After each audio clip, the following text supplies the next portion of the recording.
Earlier on, the DA has distanced itself from calls by outgoing Western Cape Premier and former party leader Helen Zille. She's taken to Twitter to say that she'd like to organize a tax revolt if the Zondo Commission does not result in the imprisonment of the corrupt within a reasonable time. In a series of tweets, Zille said anybody who votes for the ANC, even under President Cyril Ramaphosa, is an accomplice to corruption. The DA's national spokesperson, Malatsi, joins us now. A very good evening to you, and thank you so much for speaking to us, Mr. Malatsi. Could you please clarify what the DA means when it says it distances itself from Ms. Zille's comments? Good evening, Pepi. So the statements attributed to Ms. Zille are her opinions. She's entitled to those.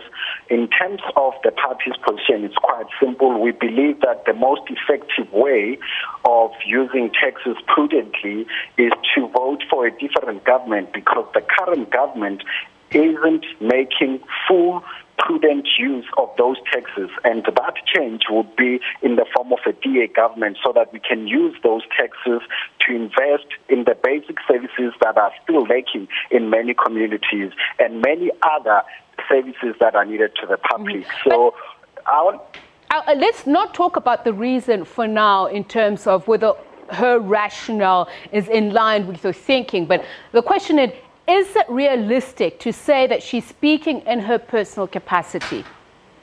Of course it is. It is not passive policy.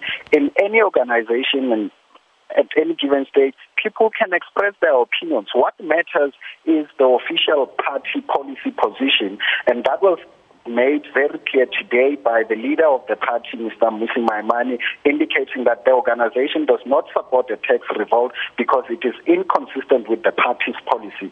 And that's what matters for us. Okay, so we'll come back to the party's policies in just a moment, but does she not take her authority, her influence, from her being the Western Cape Premier, therefore a deployee of the party? It is important that as much as we can disagree with individuals about their personal opinions, those remain that, personal opinions. The party's policy is the supreme position of the organization at any given point. And the leader of the party is the chief communicator on the party's policies at any stage. And Mr. Maimane has indicated what the party's policy is. Our policy is that we need taxes to be utilized prudently, and to achieve that, we need a change of government, and the DA is the greatest prospect to a change of government, so that we can utilize taxes effectively for basic services to fight the corruption that the current ANC government is allowing to happen, so that we can use those taxes to invest in the professional police service by making sure that they've got all the resources they need to fight, curb, and prevent crime where it happens.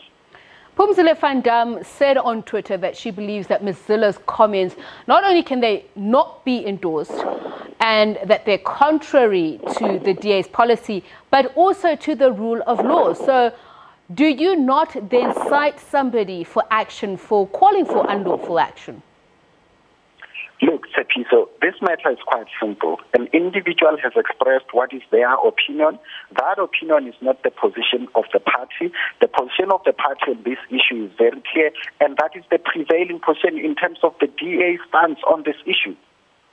Do you think, even though she speaks as an ordinary member of the public or private individual, that these kind of comments do not bring some sort of disrepute to the party? Because, as I mentioned, while you recognize her right to speak as an individual, she is somehow aligned to the party. Is this not something that should draw her in for sanction?